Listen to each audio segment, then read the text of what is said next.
히브리서 11장을 보면 아브라함의 믿음에 대해서 히브리서 기자가 이렇게 기록하고 있습니다. 제가 쉬운 성경으로 한번 읽어드리겠습니다. 믿음으로 아브라함은 하나님께서 그에게 약속하신 땅으로 가라는 하나님의 부르심에 순종하였습니다. 그는 가야 할 곳도 모른 채 자기 고향을 떠났습니다.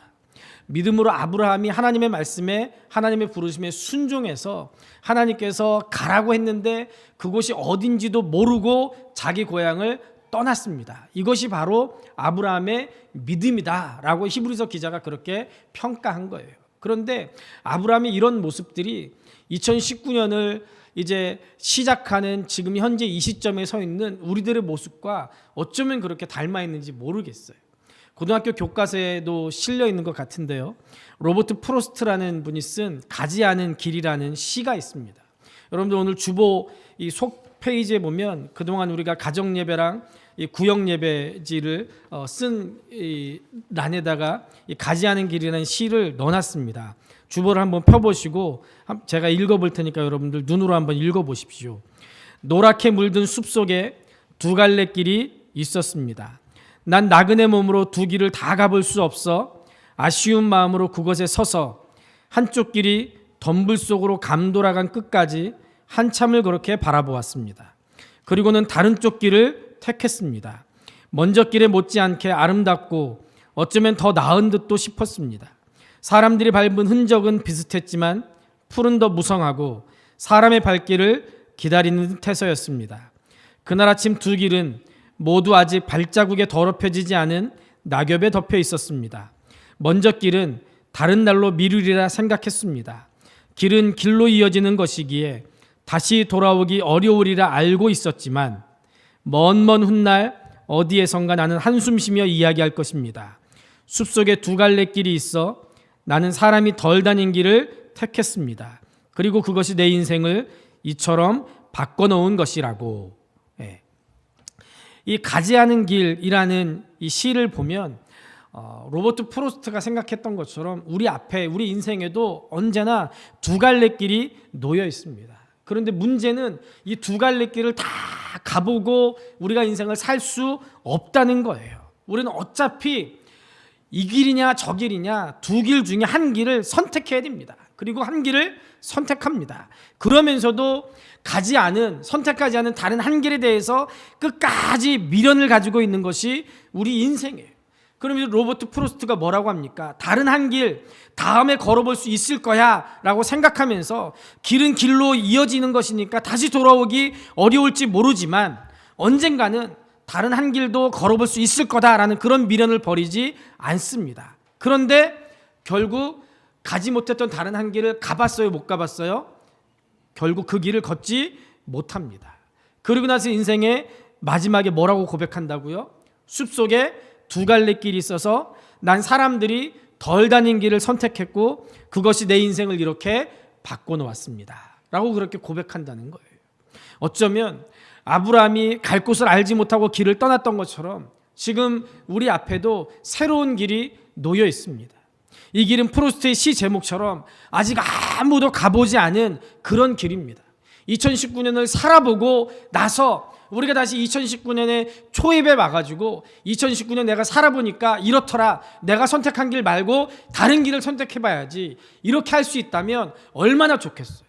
그러면 우리가 시행착오도 줄일 수 있을 텐데 우리 인간에게는 삶이 두 번 허용되지 않아요. 어떻게든지 한쪽 길을 선택하면 그 길로 가야 되는 거예요. 우리가 이제 또다시 새로운 출발선에 서서 이 길을 걸어가야 됩니다. 아브라함이 갔던 것처럼 갈 곳을 정해놓은 거, 그 끝이 어떤지 알고 가는 것이 아니라 갈 곳을 알지 못하고 고향을 떠났던 아브라함에게 많은 가능성이 열려 있었던 것처럼 오늘 우리에게도 2019년에 가보지 못한 길이지만 하나님께서 믿음에 순종하고 말씀에 순종해서 믿음으로 발걸음 옮기는 우리에게 많은 가능성을 열어주시는 복된 2019년이 될 줄로 믿습니다. 아브라함의 고향은 갈대아 우르였어요. 우르는 유프라테스 강하고 티그리스 강이 갈라지는 곳에 있었던 지금의 이라크 영토에 있었습니다. 우르는 지금까지 알려진 바로는요, 수메르 문명의 발상지였어요. 수메르인들은 BC 5000년경부터 이 우루 지역, 이 이라크 지역에 정착해 살면서 BC 3000년경에는 이미 최고의 문명을 꽃피우고 문자를 사용하고 있었습니다. 도시를 형성하고 있었고요. 성경에 나와 있는 규빗이라는 이 손끝에서부터 이 팔꿈치까지를 재는 길이의 단위를 사용하는 그런 민족이었습니다. 그런데 이런 대도시, 문명이 꽃폈던 이런 도시에 살고 있었던 아브라함이 아버지 데라와 함께 우르를 떠났습니다. 그리고 아브라함은 하나님께서 말씀하신 곳이 어딘지도 알지 못한 채 길을 떠났어요. 그때를 성경학자들은 대략 BC 2000년경으로 보고 있습니다. 이때가 우르의 전성기가 지내서 쇠퇴할 때라고는 하지만 여전히 우르는 이때 당시 문명의 중심지였어요. 아브라함은 우르에서 충분히 편안하고 안정된 삶을 살 수 있었음에도 불구하고 하나님의 말씀을 따라서 아무도 가보지 않은 가능성의 삶을 선택했어요. 가능성의 삶이라는 것은 바꿔 말하면 무슨 삶이에요? 미지의 삶이에요. 어떻게 될지 아무도 모르는 그런 삶을 뭐 가지고 선택한 거예요? 하나님을 믿는 믿음으로 말씀에 순종해서 선택한 거예요. 그리고 결국 아브라함은 우리가 아는 바대로 믿음의 조상이 될 수가 있었습니다. 여러분들, 우리 앞에 놓여 있는 2019년은 정말 아무도 가보지 않은 그야말로 가능성으로 우리 앞에 열린 시간인 줄로 믿습니다. 가보지 않은 길이기 때문에 물론 우리에게 불안한 마음도 있을 거예요. 또 세상을 살아가다 보면 또 세상 속에서 사는 여러분들이 볼 때 2019년은 정말 불확실성이 점점 더 커지는 그런 시대를 살고 있을 겁니다. 뉴스에 보니까 올해 6월하고 9월이 굉장히 우리나라에게 큰 위기가 닥쳐온다고 하더라고요. 왜 그런 근거를 댔는지 자세하게 읽어보진 않았는데 어쨌든 6월하고 9월이 경제적으로 우리나라에 굉장히 어려운 시기래요. 맨 그런 뉴스만 들려오는 2019년을 우리가 살아가려면 여러분들이 아무래도 가능성보다는 불안한 마음이 더 클지도 모르겠어요. 그러나 우리가 하나님이 주시는 무한한 가능성에 대한 흥분과 기대감으로 2019년을 시작하는 이 시점에 서 있어야 될 줄로 믿습니다. 왜냐하면 2019년도 하나님께서 우리에게 주신 선물이기 때문에 그렇습니다. 우리가 그냥 하나님 나라에 가는 것이 하나님께서 우리에게 주시는 최고의 선물이라면 2019년을 우리에게 허락하지 않고 하나님 우리를 사랑하시기 때문에 그냥 우리를 천국으로 데려가실 거예요. 그런데 하나님께서 우리에게 2019년을 허락하셨다는 것은 2019년이 우리에게 필요하기 때문에 우리에게 선물로 주신 것인 줄로 믿습니다. 이제 2019년을 맞는 우리 모두가 두려움이 아니라 또 불확실성이 아니라 열린 마음으로 감사함으로 한 해를 맞이해야 될 줄로 믿습니다. 지금까지의 관습과 관행, 습관 거기에 얽매이지 말고 믿음으로 순종하면서 하나님께서 여러분들의 생에 행하실 일들을 기대하시기를 주님의 이름으로 축복합니다. 윌리엄 캐리라는 위대한 선교사가 있어요. 이 윌리엄 캐리가 살던 당시에는 세계 선교라는 개념 자체가 이 기독교 내에 없었습니다. 선교의 개념이 없었던 이유는 미개지에 대한 영국인들의 영적인 교만 때문에 있어요. 서양 사람들이 대부분 동양이라든지 복음이 전해지지 않은 그곳 사람들에 대해서 미개지라고 생각해서 영적인 교만을 가지고 있었어요. 실제로 교회에서 그렇게 가르치기도 했었어요. 백인들이 가장 우월한 종족이고 동양인이라든지 흑인들은 백인들이 하나님께서 지배하도록 허락하셨다는 그런 생각들을, 영적인 생각들을 가지고 있기도 했습니다. 세계에 대한 정보도 없었고 세계에 대한 정보를 알 필요도 없었어요. 왜냐하면 선교할 필요가 없었기 때문에. 이럴 때 윌리엄 캐리라는 한 젊은 목사가 침례교 연합 모임에서 이사야서 54장 2절과 3절을 가지고 이렇게 세계 선교에 대해서 역설합니다. 이사야 54장 2절과 3절이 이 말씀이에요. 내 장막터를 넓히며 내 처소의 휘장을 아끼지 말고 널리 펴되 너의 줄을 길게 하며 너의 말뚝을 견고히 할지어다. 이는 내가 좌우로 퍼지며 네 자손은 열방을 얻으며 황폐한 성읍들을 사람 살 곳이 되게 할 것입니다. 이 말씀을 전하면서 침례교 연합 모임에서 세계 선교에 대해서 역설을 할 때 사람들이 뭐라고 반응을 했냐면요, 하나님께서 그 일이 필요하시다면 당신이 아니더라도 그 일을 하나님이 하실 거야. 왜 이렇게 난리를 쳐? 그렇게 얘기했어요. 그러면서 윌리엄 캐리 이 말에 대해서 아무도 귀를 기울이지 않았습니다. 그런데 윌리엄 캐리가 이 말을 듣고 그때 정말 유명한 말을 남겼어요. 하나님으로부터 위대한 일을 기대하십시오. 그리고 하나님을 위해 위대한 일을 시도하십시오. 누가, 어떤 사람이 하나님으로부터 위대한 일을 기대하고 위대한 일을 할 수 있습니까? 믿음으로 순종해서 하나님께서 행하실 놀라운 일을 바라보는 사람이 하나님께서 사용하시는 위대한 사람이 되는 줄로 믿습니다. 그래서 윌리엄 캐리는 정말 하나님으로부터 위대한 일을 기대했고 하나님을 위해서 위대한 일을 시도했습니다. 1793년에 인도 선교사로 헌신한 윌리엄 캐리가 성경 번역 사업에 남다른 열정을 보였어요. 그래서 윌리엄 캐리가 무려 44개의 언어와 방언으로 신구약 성경, 신약 성경, 그리고 권별 성경을 번역했습니다. 사람들이 어떻게 한 사람이 그런 초인적인 일을 할 수 있었느냐라고 윌리엄 캐리에게 물어봤을 때 윌리엄 캐리가 평소에 성경 번역 외에도 꽃과 나무에 특별한 열정을 보였다는 거예요. 인도에 정착한 이후에 6,000평의 땅을 아름다운 정원으로 가꾸면서 그렇게 선교 사역을 할 때 사람들이 그 이유를 물어보니까 이 윌리엄 캐리가 자기가 가꾼 정원에서 쉬면서 성경 말씀을 묵상을 할 수 있었다는 거예요. 그리고 그 안에서 하나님이 주시는 많은 비전들, 많은 하나님의 꿈을 꿀 수가 있었다라고 그렇게 얘기했어요. 그러면 사람들이 이렇게 얘기했답니다. 이 정원의 꽃향기야말로 나의 사역의 영감의 원천입니다. 그렇게 얘기했대요. 윌리엄 캐리가 말년에 열병을 얻어서 열병의 후유증으로 더 이상 걷지 못하고 휠체어를 탈 때 대부분을 이 정원에서 보내면서 생애 마지막에 영감을 얻을 수 있었답니다. 그리고 이제 하나님께 갈 때가 가까이 와서 동료 선교사에게 마지막으로 이런 유언을 남겼대요. 나의 잔은 가득 차다 못해 넘치고 있습니다. 나는 이제 더 이상 바랄 것이 없습니다. 죽어가는 순간에 나의 잔이 가득 차다 못해 넘치고 있다는 고백을 도대체 어떤 사람이 할 수 있습니까? 하나님으로부터 어떤 은혜를 받았기에 죽어가는 그 순간에 나의 잔이 차다 못해 넘치고 있습니다라는 이런 믿음의 고백을 할 수 있습니까? 여러분들, 우리도 하나님 앞에 가는 그 순간까지 하나님이 주시는 그 은혜가 넘치는 삶을 살 수 있기를 주님의 이름으로 축복합니다. 선교사 한 사람이 윌리엄 캐리가 이루는 많은 일들에 대해서 찬양하니까 윌리엄 캐리가 이렇게 얘기했대요. 나에 대한 이야기 너무 많이 하지 말아 주십시오. 내가 죽으면 내 이야기 말고 나의 구주 예수님에 대해서만 얘기해 주십시오. 자기가 한 일이 아니라 하나님이 주신 꿈, 하나님이 주신 그 말씀에 대해서 믿음으로 순종했기 때문에 자기는 하나님의 도구로 쓰임받은 것밖에 없다는 거예요. 그래서 내 얘기, 윌리엄 캐리가 뭐 했다 이런 얘기 하지 말고 누구에 대한 얘기만 해달라고요? 나의 구주 예수님에 대해서만 얘기해달라는 거예요. 윌리엄 캐리가 며칠 후에 하나님께로 돌아갔어요.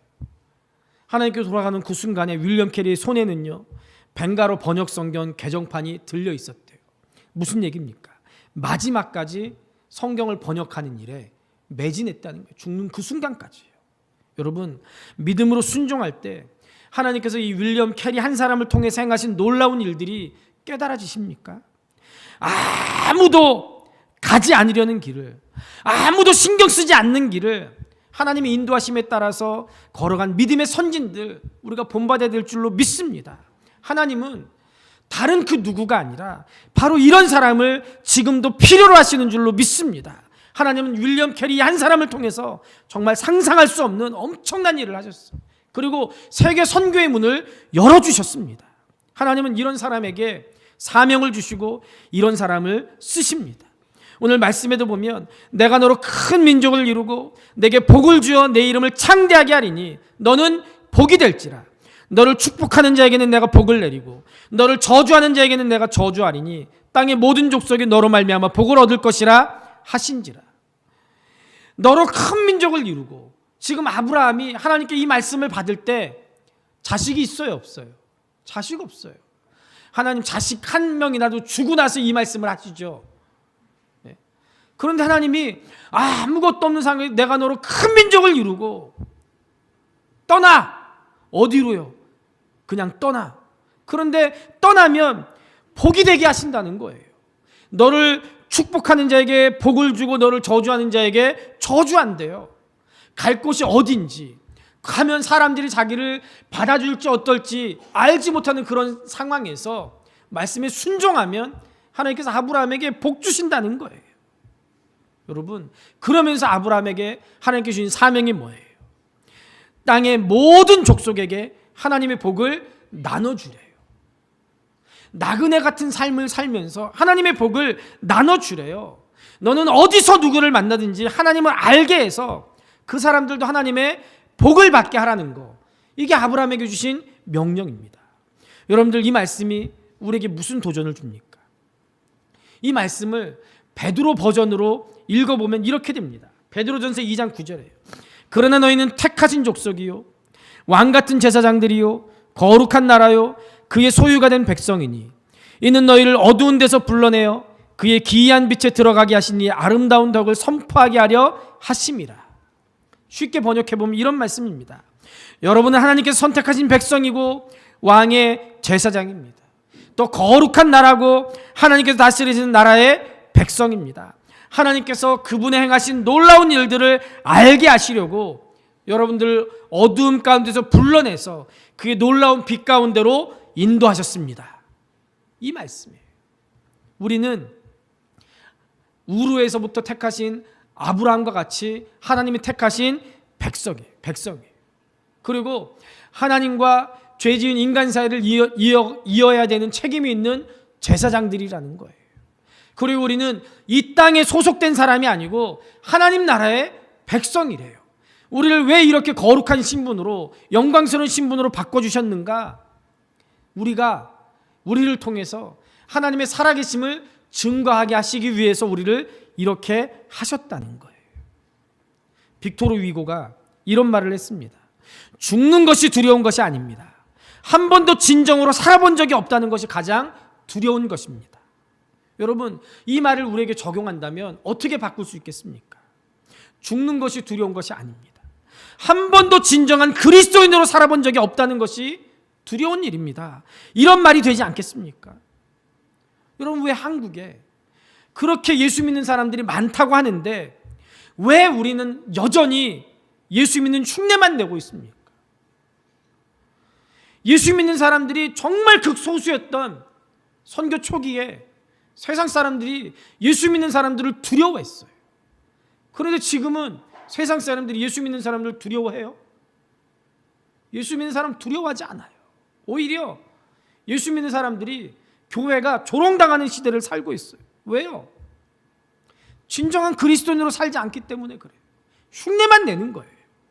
그러면 언제까지 우리가 이렇게 겉모습만 그리스도인으로 살아야 됩니까? 왜 우리가 진정한 그리스도인으로 살지 못하는 겁니까? 그 이유를 저는 한 3가지 정도로 생각합니다.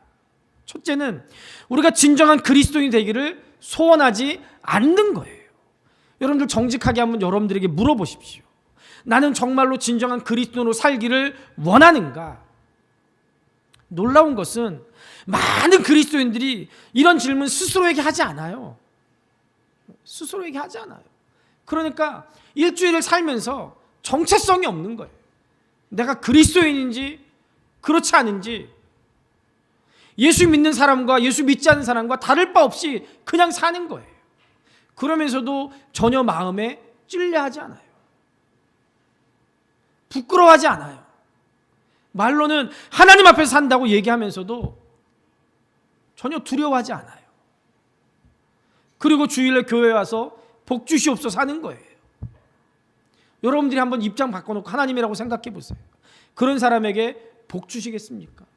여러분들이 입장 바꿔놓고 한번 생각해 보세요. 그런 그리스도인에게 무슨 능력이 나올 수가 있겠습니까? 왜요? 근본적인 질문 없이 그저 많은 사람들이 나는 그리스도이냐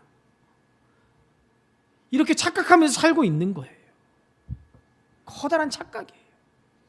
이제는 우리가 깨어나야 돼요. 이제 정말 진정으로 간절하게 소원하면서 원하면서 살아야 돼요. 주님, 내 소원은 진실한 그리스도인으로 사는 것입니다. 이것이 우리의 기도 제목이 되어야 될 줄로 믿습니다. 성경은 우리가 이렇게 기도할 때 하나님께서 어떻게 응답하시는지 그 답을 우리에게 알려줍니다. 열왕기상 3장 11절에 14절에 보면 솔로몬이 하나님 앞에 기도할 때 하나님이 응답하신 거예요. 이에 하나님이 그에게 이르시되 네가 이것을 구하도다. 자기를 위하여 장수하기를 구하지 아니하며 부도 구하지 아니하며 자기 원수의 생명을 멸하기도 구하지 아니하고 오직 송사를 듣고 분별하는 지혜를 구하였으니 내가 네 말대로 하여 네게 지혜롭고 총명한 마음을 주노니 네 앞에도 너와 같은 자가 없었거니와 네 뒤에도 너와 같은 자가 일어남이 없으리라. 내가 또 네가 구하지 아니한 부귀와 영광도 내게 주노니 내 평생의 왕들 중에 너와 같은 자가 없을 것이라. 네가 만일 내 아버지 다윗 행함같이 내 길로 행하며 내 법도와 명령을 지키면 내가 또 네 날을 길게 하리라. 아멘. 무슨 얘기입니까? 너는 오래 사는 거, 부자 되는 거 구하지 않았고 네 원수 죽여달라고 구하지도 않았다. 이게 뭐예요? 지금 우리 예수 믿는 현대 그리스도인들이 하나님 앞에 구하는 거 그거 아닙니까? 오래 살게 해주세요. 부자 되게 해주세요. 명예 얻게 해주세요. 내가 미워하는 저놈 좀 잘 안 되게 해주세요. 이런 거 우리의 대부분의 기도 제목 아니에요. 그런데 그거 구하지 않았대요. 뭘 구했느냐? 그리스도인이 되기를 구했다는 거예요. 정말 하나님 앞에서 하나님의 말씀 듣고 하나님의 음성대로 살기를 구했다는 거예요. 그러므로 내가 너의 말대로 해주마. 너처럼 진실한 그리스도는 전에도 없었고 앞으로도 없을 것이고 네가 구하지 않은 그것도 내가 너에게 주마. 하나님의 응답이에요. 여러분, 우리가 진실한 그리스도인으로 하나님의 자녀로 예수님의 제자로 살기를 소망하는 것은 하나님께서 합당하게 여기시고 기뻐하는 일인 줄로 믿습니다. 이 소원이 저와 여러분들의 평생의 소원이 될 수 있기를 우리 주님의 이름으로 축복합니다. 지금도 사랑의 교회 안성수양관에 가면 오카누 목사님 묘소가 있어요. 그 묘소로 내려가는 길에 쭉 내려가면요, 그 묘소로 올라가는 입구 앞에 크게 프랭카드에 걸려 있어요. 예수님의 신실한 제자 되기 원합니다. 오카누 목사님이 평생 불렀던 찬송이에요. 예수님의 신실한 제자 되기 원합니다. 저는 사랑의 교회 수양관에 갈 때마다 항상 거기 갔다 와요. 그러면서 그 앞에 한참 서서 기도해요. 하나님, 저 고백이 제 고백이 되고 예수님의 신실한 제자 되기 원합니다. 그거 말고 하나님, 제가 뭘 더 기도하겠습니까? 내가 예수님의 신실한 제자가 되면 하나님이 제게 맡겨주신 양무리들도 똑같이 예수님의 신실한 제자가 될 텐데, 내가 예수님의 신실한 제자가 되지 못해서 우리 성도들이 예수님의 신실한 제자가 된 삶을 살지 못합니다. 항상 기도해요. 여러분, 우리 기도 제목을 바꿔야 돼요. 예수님의 신실한 제자 되기를 간구하십시오. 그러면 하나님께서 모든 것 다 책임져 주실 줄로 믿습니다. 둘째는 우리에게 진실한 그리스도로 살겠다는 용기와 결단이 없는 거예요. 어떤 위대한 일도 결단의 용기가 없이 된 일 없습니다. 요즘에 CEO라는 말이 여기저기서 많이 사용되는데요, 세계적인 경영 컨설턴트인 스테파니 윈스턴이라는 사람이 성공하는 CEO들의 일하는 방법이라는 책에서 이렇게 얘기했어요. 당신은 미국 경제 전문 잡지 포천이 선정하는 500대 기업 최고 경영자들의 책상 위를 본 적이 있는가? 한결같이 그들의 책상은 컴퓨터와 서류 몇 장 정도만 있을 뿐이다. 만약 당신이 유능한 CEO라면 이처럼 버리고 정리하는데 능통할 것이다. 무슨 얘기입니까? 성공한 CEO들은 많은 정보들을 듣지만 그 정보들 중에 불필요한 정보들은 과감히 잘라내고 버리고, 그리고 정말 필요한 일에 집중을 해서 신속한 의사결정을 내린다는 거예요. 이것도 받아들이고 저것도 받아들이고 이 얘기도 듣고 저 얘기도 듣고 그러면서 갈팡질팡하는 것이 아니고, 버릴 건 버리고 집중할 건 집중할 줄 아는 사람들, 그 사람들이 세계 500대 기업의 CEO들이라는 거예요. 그런 결단력이 있으니까 많은 사람들을 먹여 살리고 많은 기업들을 운영할 수 있다는 거예요. 여러분, 세상 일에서뿐만 아니라 신앙의 영역에서도 마찬가지로 결단이 필요합니다. 예수님께서 제자로 부르신 사람들 어떤 사람이었습니까? 대단한 사람들 아니었어요. 아니, 평범 이하의 사람들이었어요. 어쩌면 지금 그 사람들과 우리를 비교해보면 우리가 훨씬 나은 사람들일 수도 있어요. 그 정도로 너무너무 평범한 사람들을 예수님의 제자로 부르셨어요. 그런데 그들이 우리에게 없는 것이 하나 있었어요. 그게 뭐냐? 그들 모두에게서 발견되는 공통점이 있는데 그것은 다른 게 아니라 결단력이었습니다. 예수님께서 부르신 제자들에게는 유난히 결단력이 돋보여요. 특별히 갈릴리 어부들을 예수님께서 부르실 때 너희들 나를 따라오너라 할 때 이 제자들이 뭐라고 얘기합니까? 곧 그물을 버려두고 예수를 쫓았대요. 나를 따라오너라 하자마자 곧 생각하지도 않고 결단한 거예요. 어떻게 해요? 그물을 버려두고 모든 세상적인 거 다 끊어버리고 예수님을 쫓기로 결단한 거예요. 지난주인가요? 지지난주인가요? 수요 예배 때도 말씀드렸죠. 엘리사가 엘리야의 부름을 받을 때 어떻게 했다고요? 소를 가지고 농사를 짓고 있다가 엘리야가 나를 따라오너라 하니까 어떻게 했다고요? 소를 잡았어요. 왜요? 다시는 돌아갈 길을 만들지 않은 거예요. 농사 짓는 소를 잡아가지고 동네 잔치 벌였어요. 다시는 나 이제 농사 짓는 삶을 살지 않고 하나님의 선지자로 삶을 살겠다고 결단하는 거예요. 여러분, 결단력이 뭡니까? 결정적으로 판단을 내리는 힘이라고 우리말 사전에 써 있어요. 우리가 이제 이런 결단력을 가지고 진실한 그리스도인을 살기로 결정을 내릴 때가 됐습니다. 언제까지 이것도 아니고 저것도 아니고 세상과 하나님 사이에서 머뭇거리면서 그렇고 그런 삶을 살겠습니까? 언제까지 오르락내리락 이걸 반복하는 삶을 언제까지 살겠습니까? 이제는 결단해야 돼요. 세 번째로 진정한 순종이 없다는 거예요. 바피얼스 목사님이란 분이 홍콩에 갔을 때의 일이었습니다. 밤에 이제 숙박을 위해서 호텔에 들어갔는데 비어있는 방이 하나도 없는 거예요. 다른 호텔을 찾을 수 있는 상황도 아니어서 프론트에 부탁하기를 혹시 이 호텔에 미국 사람 혼자 쓰는 방이 있으면 그분께 좀 양해를 구해서 침대를 하나 더 갖다 놓고 다른 쪽에서 잠만 잘 수 없겠습니까? 이렇게 부탁을 했대요. 그랬더니 프론트에서 여기저기 미국 사람한테 이 숙박한 사람한테 전화를 해갔는데 다행히 한 분이 승낙을 해줘가지고 바피얼스 목사님이 그날 그분하고 같이 방을 쓸 수 있게 됐다는 거예요. 너무 고단했더니 목사님이 금방 잠에 골아 떨어졌는데 얼마나 지났을까? 자다 보니까 침대에서 옆 침대에서 자고 있던 젊은 사람이 막 우는 거예요. 막 흐느껴 우는 거예요. 얼마나 흐느껴 우는지 목사님이 그 우는 소리에 잠이 깰 정도로 그 사람이 너무너무 막 우는 거예요. 그러니까 목사니까 아유, 저 젊은 사람이 얼마나 힘들면 저렇게 울까 연민이 들었어요. 그래가지고 불을 켜고 그 젊은 사람을 흔들었어요. 그리고 가만히 보니까 이 사람이 깬 채로 우는 게 아니라 지금 잠을 자면서 울고 있는 거예요. 꿈을 꾸면서 무슨 꿈을 꾸는지 막 통곡을 하는 거예요. 흐느껴 우는 거예요. 이번 한 주간 동안 교회에서 우리 아이들하고 특별 새벽 기도를 해가지고 야 니네 방학했으니까 이번 특별 새벽 기도는 같이 기도하자. 그래서 저녁에 와서 아이들하고 잤어요. 일주일 동안 아이들하고 수련회 한 것 같아요. 애들도 별짓을 다 하더라고요. 저기 모여가지고 한 번은 금요일인가요? 아이들 이렇게 12시가 다 됐는데 앉아가지고 와봤더니 애들이 이불 뒤집어 쓰고 있어요. 니네 뭐 하는 거야 그랬더니 보물찾기 하고 있대요. 이불 뒤집어 쓰고 한 사람이 막 여기저기 막 숨기는 거예요. 그래서 뭐 상금은 있냐 그랬더니 그거 없대 그냥 찾는 거예요. 돌아가면서 숨기는 거. 얼마나 웃기든지. 근데 다온이가 하루는 자다가 무섭다고 저랑 집사람 자는 데로 왔어요. 그래서 다온이를 옆에 끼고 자는데 갑자기 다온이가 언니 어쩌고 저쩌고 하면서 얘기를 하는 거예요. 그래가지고 다온아 왜 그래 하고 이렇게 봤더니 눈을 뜨고 있어요. 얼마나 무섭든지 눈을 뜨고 막 얘기를 계속 하더라고 언니한테. 보니까 잠꼬대를 하는 거예요. 눈이라도 감고 하든지 눈을 뜨고 잠꼬대라니까 얼마나 무섭든지 그것도 그냥 언니하고 대화하듯이 그렇게 하더라고요. 이 사람도 그랬던 것 같아요. 막 꿈속에서 무슨 꿈을 꾸는지 막 우는 거예요.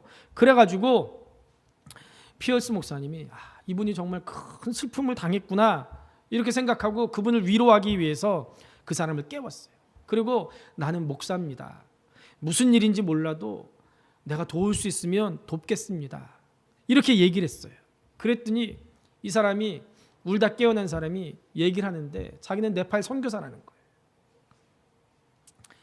네팔에 있으면서 통역을 쓰면서 몇 년 동안 선교 사역을 열심히 했는데 한 명의 열매도 얻지를 못했어요.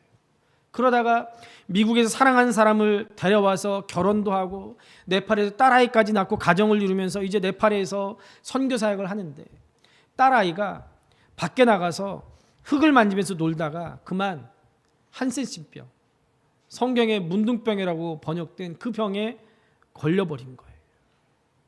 그래서 지금 이 사랑하는 딸아이를 하와이에 있는 나병 치료 시설에 들여보내고 이제 혼자 네팔로 돌아가고 있었던 길이래요.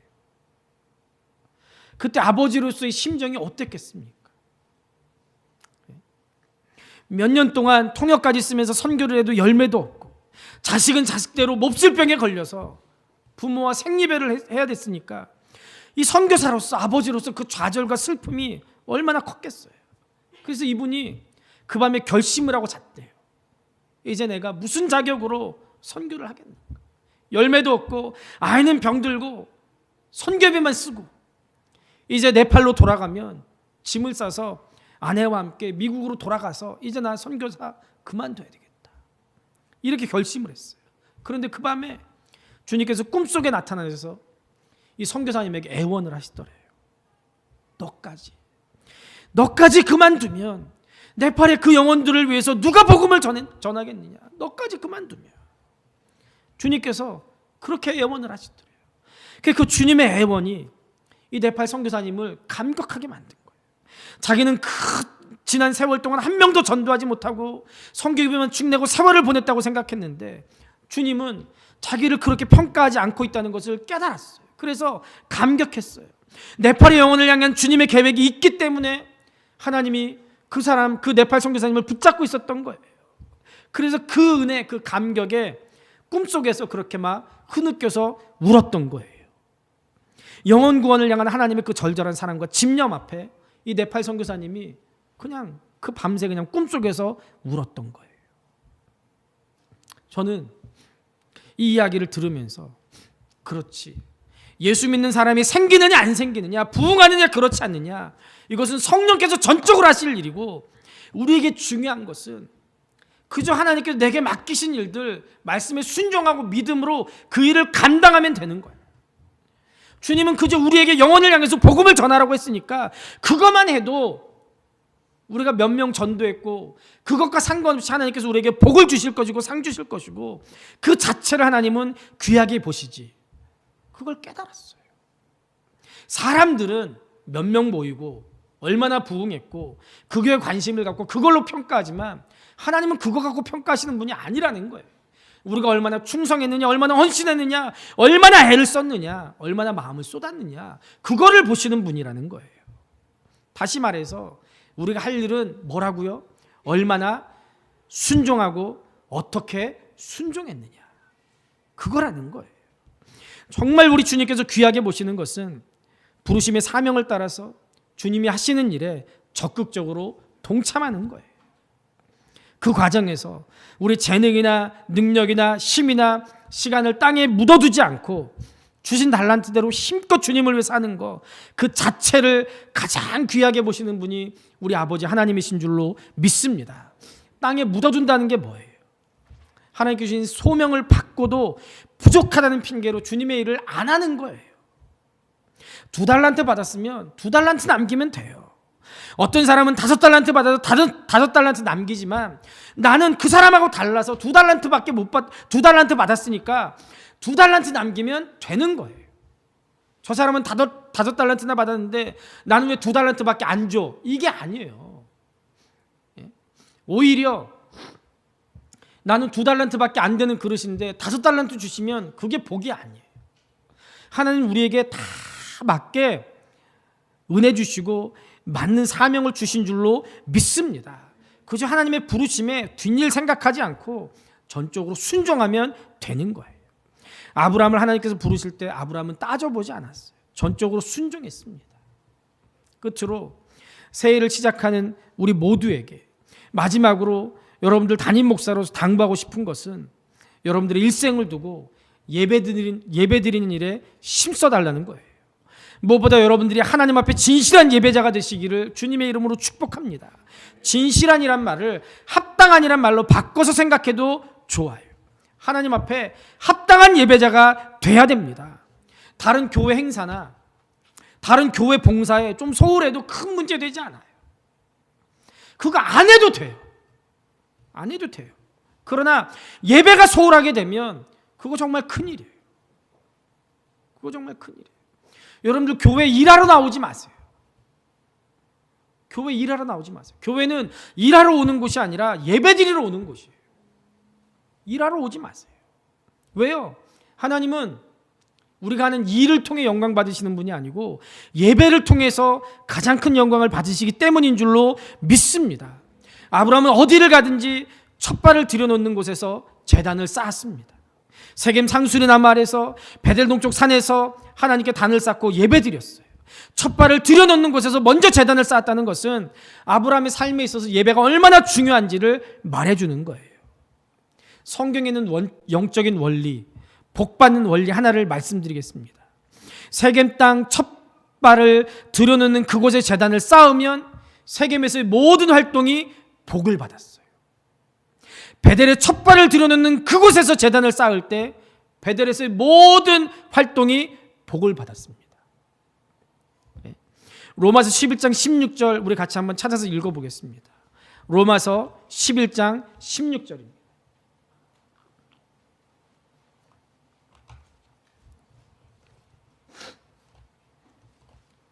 로마서 11장 16절입니다.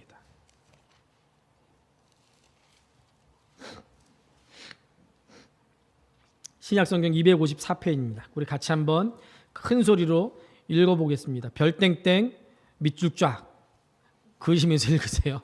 로마서 11장 16절입니다. 시작. 제사는 처음 익은 곡식가루가 거룩한 즉 떡동이도 그러하고 뿌리가 거룩한 즉 가지도 그러하니라. 아멘. 무슨 말씀이에요? 여러분들 우리가 하나님 앞에 먼저 예배드리면 처음 익은 곡식가루 제사할 때 그걸 드리니까 그것으로 만드는 떡덩이도 거룩했대요. 뿌리가 거룩하니까 가지도 그랬대요. 우리가 무슨 일을 하든지 하나님 앞에 먼저 예배드리고 하나님을 최우선으로 우리의 삶의 최우선으로 두고 살아가면 우리 삶의 그 모든 일들이 거룩하게 되고 복받는다는 거예요. 반대로 우리가 하나님을 제일 마지막에 두고 살아가면 우리의 모든 삶이 어떻게 돼요? 세상 사람들이 볼 때는 성공했다고 할 수 있지만 결국엔 실패하는 삶을 사는 거예요. 여러분 예배는 교향곡 연주와 같아요. 예배에 참가하는 모든 사람들이 한 마음으로 하나님 앞에 드려질 때 그 예배가 아름다운 하모니를 이뤄서 하나님께 드리는 예배가 되는 줄로 믿습니다. 예배 구경하러 오지 마세요. 여러분들이 예배자가 되셔야 돼요. 여러분들이 예배자가 되셔야 돼요. 새해에는 예배를 위해서 중보기도 해주세요. 새해에는 새벽기도 금요기도 시간에 더 많은 분들이 함께 기도해 주세요. 권사님들 다시 기도 시작해 주세요. 기도 안 하고 뭐하러 권사 직분 뭐하러 받았어요? 다시 기도해 주세요. 가능하면 토요일 저녁에 교회에 올라와서 함께 예배를 위해서 목사를 위해서 중보하면서 기도해 주세요. 오다 가다가 교회 들려서 교회 앞을 지나갈 때 그냥 지나가지 마시고 교회 들어오셔서 잠깐이라도 기도하고 가세요. 오늘부터 주일 오전에 찬양팀이 찬양 시작했어요. 45분부터 찬양 시작하는데 예배 시간 다 돼서 오지 마시고 15분 전에 오셔서 같이 찬양하세요. 우리 예배는 11시에 시작하는 게 아니고 10시 45분에 시작하는 거예요. 찬양팀은 이제 여러분들 찬양하면 아마 우리 장로님, 권사님, 집사님들이 마음이 좋으셔서 야, 우리 찬양팀 정말 잘한다 칭찬하실 거예요. 누구도 좀 더 연습 좀 하지 이런 얘기는 안 하실 거예요. 그럼 여러분들 그 칭찬에 귀 기울이지 마시고 찬양팀이 먼저 하나님 앞에 예배자가 됐어요. 앞에서 찬양만 드리고 예배 시간에는 딴짓하고 왔다 갔다 하고 이거 하지 마세요. 음향과 영상을 책임지는 우리 상수도 일하러 교회에 오지 말고 예배자로 와서 예배 드려야 돼요. 거기 숨어서 딴짓하지 마라. 대표교단의 장로님들도 대표기도 맡으신 주간에는 최소한 2번 이상은 새벽에 올라오셔서 기도하면서 대표기도 준비해 주세요. 그러면 기도할 때 하나님께서 지금 우리 교회에 필요한 기도 생각나게 하시고 그 기도 하게 하실 줄로 믿습니다. 저도 예배를 위해서 일주일 동안 기도하면서 준비하고 정말 최선을 다해서 여러분들을 섬기겠습니다. 토요일에 교회를 청소하시는 일에도 주님의 몸된 교회를 정성을 들여서 예배하는 마음으로, 예배를 준비하는 마음으로 임해 주시고, 주일 식사를 준비할 때도 마찬가지로 그렇게 준비해 주세요. 우리 모든 성도들이 영과 진리로 하나님 앞에 드려지도록 거룩하게 구별되어야 될 줄로 믿습니다. 우리가 올해 이런 예배 하나님 앞에 드리기를 주님의 이름으로 축복합니다. 아브라함은 믿음으로 한 번도 걸어보지 않은 길을 떠났어요. 이제 우리도 믿음으로 하나님과 함께 2019년 아직 아무도 걸어보지 않은 길을 걸어가야 됩니다. 믿음으로 순종함으로 하나님께서 우리 가운데 하실 일들을 여러분들 기대하십시오. 그리고 하나님을 위해서 위대한 일을 시도하는 삶을 사는 우리 노원 성진교회 모든 성도들 될 수 있기를 소원합니다.